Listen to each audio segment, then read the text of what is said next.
ഭക്ഷണത്തെയും വ്യായാമത്തെയും ആശ്രയിച്ചിരിക്കുന്നു. പക്ഷേ ഇന്നത് ഉറപ്പുവരുത്തുന്നത് അത്ര എളുപ്പമല്ല. തിരക്ക് പിടിച്ച ഇന്നത്തെ ജീവിതത്തിൽ കൂടുതൽ ആളുകളും പാക്കറ്റ് ഭക്ഷ്യവസ്തുക്കൾ എന്നിവയെ ആശ്രയിക്കുന്നു.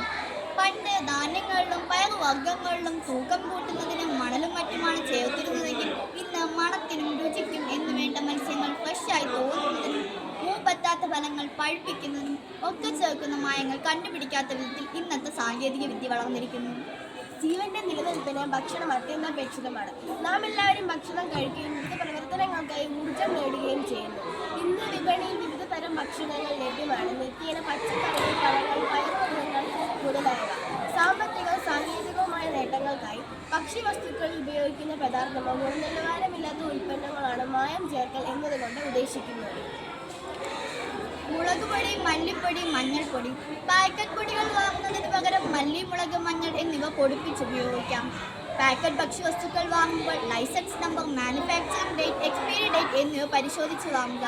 ഉപഭോക്താക്കൾക്ക് ഇതിനെക്കുറിച്ച് ബോധവൽക്കരണം നടത്തുക. ഇവയൊക്കെ നമുക്ക് ചെയ്യാൻ കഴിയുന്ന കാര്യങ്ങളാണ്. ഭക്ഷ്യസുരക്ഷാ നിയമം കർശനമായി പാലിക്കുകയും മായം ശ്രദ്ധയിൽപ്പെട്ടാൽ ഉടൻ തന്നെ ഫുഡ് ഇൻസ്പെക്ടർ, ഹെൽത്ത് ഇൻസ്പെക്ടർ എന്നിവരെ വിവരമറിയിക്കുക.